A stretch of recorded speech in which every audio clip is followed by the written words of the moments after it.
FTP நேயர்களுக்கு வணக்கம். இன்னைக்கு ஒரு ஷாக்கிங் அனௌன்ஸ்மெண்ட் வந்திருக்கு. அதாவது ஒரு வாரத்துக்கு முன்னாடி தலைவர் 173 படத்துல கமல்ஹாசன் ப்ரொடக்ஷன்ல சுந்தர் சி டைரக்ஷன்ல தலைவர் நடிக்கிற மாதிரி இருந்தது. அது ரஜினி சார் நடிக்கிற மாதிரி இருந்தது. இன்னைக்கு அந்த படத்துல இருந்து சுந்தர் சி விலகியிருக்காரு. இதை பத்தி பேசுறதுக்கு ராஜா நமக்கு நினைச்சிருக்கேன். ஸோ வணக்கம் ராஜா. வணக்கம் சி. உண்மையிலேயே ஒரு பெரிய ஷாக்கிங்கான நியூஸ் தான். என்னன்னா இவ்வளவு பெரிய காம்போ திரும்பவும் ஒன்று சேரும்போது கிட்டத்தட்ட பார்த்தீங்கன்னா ரஜினி சார் 97க்கு அப்புறம் ஒரு Rajini sir Sundar C combo. அதுக்கப்புறம் சரி இது கமல் சார் ரஜினி சரி இவங்க ரெண்டு பேர் ஏதாச்சும் ஒரு நடிக்கிற மாதிரி ஒரு சீன்ஸ்லாம் வருமோ அந்த மாதிரி ஒரு எதிர்பார்த்துட்டு இருந்த ஒரு குரூப்புக்கு ஒரு மிகப்பெரிய டிசப்பாயின்மெண்ட்லாம் வந்திருக்கு. என்னன்னா இது இந்த ஒரு அனௌன்ஸ்மெண்ட்டை எதுக்கு ஒரே வாரத்தில் விட்டு ஒரே வாரத்தில் திரும்பவும் கலைக்கணும், அதுதான் ஒரு கேள்விக்குறியா இருக்கு. இது யாருக்கு நஷ்டம் இந்த 3 பேர்ல அப்படின்னா பாத்தீங்கன்னா சுந்தர் சி அவர்கள் பாத்தீங்கன்னா கிட்டத்தட்ட 90sல இருந்து படம் இயக்கிட்டு இருக்காரு. இப்போ வரைக்கும் ஒரு ஹிட் ஃபிலிம் டைரக்டர் அவர் கூட பயணிச்ச நிறைய டைரக்டர்ஸ் இப்போ ஃபீல்டு கிளியர் ஆயிட்டாங்க. வெறும் சொற்பமா பாத்தீங்கன்னா ஒரு மணிரத்னம் சார், ஒரு சங்கர் சார், அப்புறம் பாத்தீங்கன்னா சுந்தர் சி மட்டும் தான் 90sல இருந்து எடுத்துக்கிட்டு இருக்க ஒரு டைரக்டர்ஸா இருக்காங்க. கேசரகுமாரே படங்கள் இப்போ எடுக்கிறது இல்லை. ஸோ அதில் இருக்கும்போது அவர் இன்னும் பந்தயம் அடிக்கிறாரா, ஒரு மிகப்பெரிய ஒரு டேலண்டான டைரக்டர். ஸோ அவருக்கு இப்படி ஒரு சான்ஸை மிஸ் பண்ணதில்லை அவருக்கு ஒரு லாஸா இல்ல ரஜினி சாருக்கு கண்டினியூஸா ஒரு சீரியஸான ஒரு படங்களா நடிச்சிருந்த ரஜினி சாருக்கு நம்ம ஒரு 80s 90s ரஜினி சார் ஒரு காமெடி, ஒரு ஃபேமிலி, ஒரு சென்டிமெண்ட், ஸோ அந்த மாதிரி ஒரு கலந்து கட்டி அடிக்கிற ஒரு ரஜினி சார் படத்தை பார்க்கறதுக்கு வாய்ப்பை நம்ம தவற விட்டதுனால ரஜினி சார் ரசிகருக்கும் ரஜினி சாருக்கு ஒரு லாஸா இல்ல இப்படி ஒரு காம்போ இணைச்ச நம்ம உலகநாயகன் கமல் சாருக்கு இது ஒரு லாஸா அப்படிங்கிற மாதிரி நம்ம பிரிச்சு பார்க்க முடியல. ஒட்டுமொத்தமா எல்லாருக்குமே லாஸ், தமிழ் சினிமா ரசிகருக்குமே ஒரு லாஸ். ஏன்னா இந்த ஒன்ஸ் இந்த ஒரு அனௌன்ஸ்மெண்ட் ரிலீஸ் ஆனதுக்கு அப்புறம் ஒரு segment of group Sundar C பத்தி தெரியாத ஒரு செக்மெண்ட் ஆஃப் குரூப் இந்த மாதிரி ஒரு படத்தை சுந்தர் சியால ஹேண்டில் பண்ண முடியுமா, அவர் அரண்மனை தான் எடுப்பாரு, அவர் கலகலப்பு தான் எடுப்பாரு, அதுக்கு தான் அவர் ஃபிட் அப்படின்னு அந்த மாதிரி ஒரு பசங்களுக்கு தெரியாது. அவர் 27 வயசுலயே ரஜினியை வச்சு எடுத்தவர் அவர் 97ல. அப்போ one of the most youngest director, one of the most youngest director கிடையாது. இப்போ வரைக்கும் நீங்க கனெக்ட் பண்ணீங்கன்னா ரஜினி சார ஒரு யங்கஸ்ட் ஒரு சின்ன வயசுல படம் எடுத்த ஒரு டேரக்டர்னா அது சுந்தர் சி தான். இப்போ வரைக்கும் ஒரு 26 27 வயசுலயே ரஜினி சார் வச்சு அண்ணா அருணாச்சலம் எடுத்து ஒரு மிகப்பெரிய வெற்றி படம் கொடுத்தவர். ஸோ அதனால அவருக்கு இந்த மாதிரி ஒரு டீம் ஹேண்டில் பண்றது ஒரு மிகப்பெரிய விஷயம் கிடையாது அவருக்கு அது ஒரு கைவந்த கலை தான். ஏன்னா இப்போ வரைக்கும் ஒரு அரண்மனை லாஸ்ட் அவரோட லாஸ்ட் படம் ஒரு 100 கோடி மேல கலெக்ட் ஆன ஒரு படம். ஸோ அவருக்கு அதுவும் யாருமே இல்லாம ஒரு பெரிய ஸ்டார்லாம் இல்லாம அவருமே அந்த அவரோட யூஸ்வல் டீம் வச்சு எடுத்த ஒரு படமே 100 கோடி மேல கலெக்ட் ஆகுது. அப்ப ரஜினி சார் வச்சு அவர் இணைஞ்சா இன்னும் அவரோட மேஜிக் எப்படி இருக்குங்கிறதா நம்ம ஆவலா காத்துக்கிட்டு இருந்தோம். ஆனா அது பார்த்தீங்கன்னா இது ஒரே வாரத்துல இப்படி ஒரு நியூஸ் வந்ததுதான் நமக்கு ஆச்சரியம். இது எதனால இந்த நியூஸ் வந்தது அதுதான் இப்போ நம்மளால ஆராய முடியாது. ஏன்னா ஒன்னொன்னு சொல்லுவாங்க, உண்மையிலே அந்த 3 பேருக்கு தான் தெரியும் உள்ள என்ன நடந்துச்சு அப்படின்ட்டு. ஆனா நம்மள மாதிரி ஒரு 90s 80s காலத்துல இருந்து இந்த படத்தை ரசிச்சவங்களுக்கு அந்த தமிழ் சினிமாவோட அந்த ஃபேமிலி சென்டிமெண்ட், அந்த காமெடி இதெல்லாம் ரசிச்சவங்களுக்கு உண்மையிலே இந்த படம் டிராப் ஆனது டிசப்பாயின்மெண்ட் தான். இல்ல படம் டிராப் ஆனது சுந்தர் சி விலகிட்டாரு.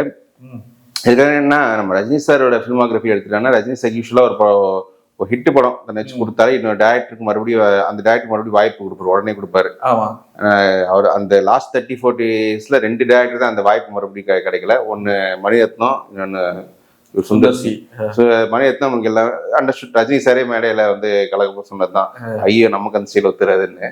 சுந்தர் சி அந்த அருணாச்சலத்துக்கு அப்புறம் மறுபடியும் வாய்ப்பே கொடுக்கணும்னா அருணாச்சலமோட ஒர்க்கிங் ஸ்டைலே அப்பவே ரஜினி சாருக்கு பெரிய ஒரு அதிருப்தி ஏற்பட்ட மாதிரி தான் ஒரு தகவல் நிறைய வந்தது. அவர் உட்காந்து பஞ்சவர்ணாச்சல் வச்சு நிறைய கதையை மாத்தினாரு. அது அருணாச்சலமே ஃபர்ஸ்ட் கேஎஸ் ரவிக்குமார் படம் அவர் நட்புக்காக படம் பண்றதால சரி சுந்தர் சி வச்சு படம் பண்ணாரு. ஆளாளுக்கு ஒண்ணு சொல்லுவாங்க, ரெண்டாவதுலேயே ஒரு வெற்றி பட இயக்குனர் தான் அவர். அருணாச்சலம் ஓடாத படம் கிடையாது, அதாவது ஓடணும். அதுக்கப்புறம் அருணாச்சலுக்கு அப்புறம் சப்போஸ் சுந்தர் சி ஒரு தோல்வி படங்களா கொடுத்து ஃபீல்டு கிளியர் ஆயிருந்தா ஓகே ஏதோ சொல்லலாம். ஆனா அவர் இப்போ வரைக்கும் ஒரு ஹிட் கொடுத்துக்கிட்டு அவர் தன்னை நில நாட்டிட்டு தான் நிற்கிறாரு. ஸோ அதனால சுந்தர் சி அவர்களோட திறமையை நம்மளால குறைச்சி மதிப்பிட முடியாது. அதுக்கப்புறம் எத்தனையோ ஹிட் படங்கள் கொடுத்தாரு. அதுக்கப்புறம் ஒரு கம்பேக், ஒரு எதிர்பார்க்கும் போது கிரின்னு ஒரு ஆக்ஷன் படம் கொடுத்தாரு. டக்குன்னு பார்த்தா சரி சுந்தர் சி நடிப்பு அந்த திடீர்னு ஆக்டிங் ஃபீல்டுக்குள்ள போயிட்டாரு அவரு. சரி கொஞ்ச நாள் ஹீரோவா நடிச்சுட்டு அங்கே கொஞ்சம் செட் ஆகுதுன்னு சொல்லி அடுத்த பார்த்தா டக்குன்னு கலகலப்புன்னு சொல்லி ஒரு காமெடி படம் எடுத்து ஒரு பிளாக் பஸ்டர் ஹிட் கொடுத்தாரு. அப்புறம் பார்த்தா தொடர்ந்து நிறைய படங்கள். அப்புறம் பார்த்தீங்கன்னா அரண்மனை பிரான்சைஸ் ஓபன் பண்ணி பார்த்தீங்கன்னா அது ஒரு 10 பாட்டு எடுப்பார் போல இருக்கு. ஸோ அந்த மாதிரி அவருக்கான ஒரு களம் பார்த்தீங்கன்னா இன்னுமே இருக்கு. என்னன்னா இது எதனால போணுச்சு ஒரு வந்து சார் கமல் சார் சொன்ன கதையில சுந்தர் சியால அவர்களால ப்ராப்பரா வந்து அவரோட எலிமெண்ட்ஸ் எல்லாம் ஆட் பண்ண முடியலையோ, அவரே அதான் அந்த போட்டு மாதிரி ஒரு நிறைய ஆப்ஷன் இருக்கலாம். என்னதான் தெரியல. ஏன்னா நாங்க வந்து குரூப் ஆஃப் ஃப்ரெண்ட்ஸ் இந்த ஒரு அனௌன்ஸ்மெண்ட் வந்து பேசிட்டு இருந்தோம், இது வந்து எப்படி இருக்கு இந்த படம் அப்படின்ட்டு. கண்டிப்பா வந்து ஒரு 2 ஹீரோயின் கிளாமரா இருப்பாங்க, ஒரு நடுவில் ரஜினி சார் பக்கத்துல 2 பேர் டான்ஸ் ஆட ஓடுறதுக்கு வாய்ப்பு இருக்கு.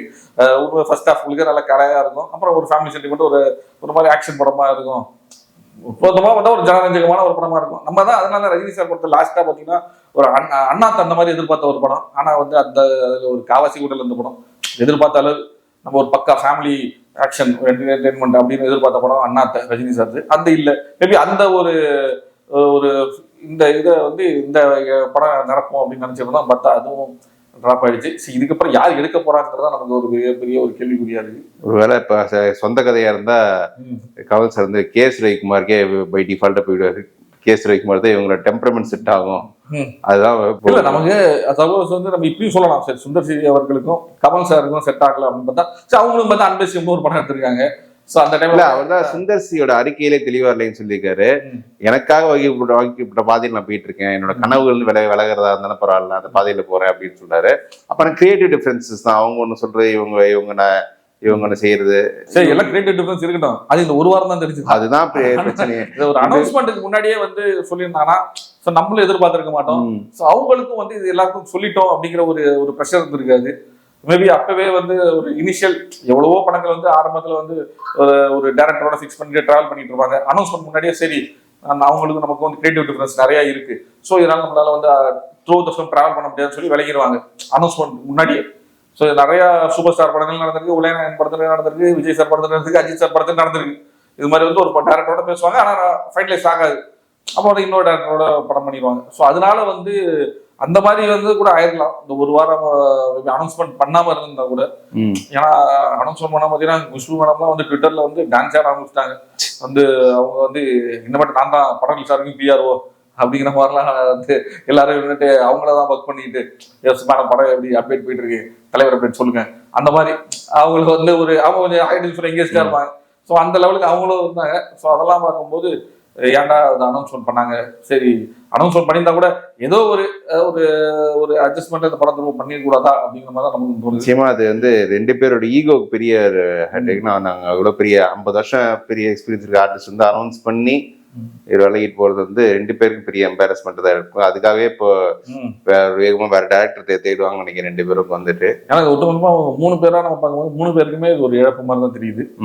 ஏன்னா அதான் நான் ஆரம்பத்துல சொன்ன மாதிரி இது சுந்தர் சிக்கு மட்டும் தனிப்பட்ட இழப்பு கிடையாது, எதுக்குன்னா எல்லாருக்குமே இழப்பு. அதை விட இந்த காம்போ உருவாகி சரி ஒரு நல்ல ஒரு படம் பார்க்க போறோம் அப்படின்னு நினைச்சிருந்த ஒரு ஃபெஸ்டிவல் மூவியா இருக்கும் 2027 பொங்கலுக்கு தான் அனௌன்ஸ் பண்ணாங்க. அப்படி நம்ம எதிர்பார்த்த இந்த ஆடியன்ஸுக்குமே பார்த்தீங்கன்னா ஒரு டிஸ்பாயின்ட். அதுதான் வந்து சுந்தர் சி அவர்கள் அந்த அறிக்கையில் சொல்லியிருந்தாரு, இது மாதிரி வந்து ஒட்டுமொத்தமாக இதை எதிர்பார்த்திருந்த ரசிகர்களுக்கு நான் மன்னிப்பு கேட்டுக்கிறேன் அப்படிங்கிற மாதிரி சொன்னாரு.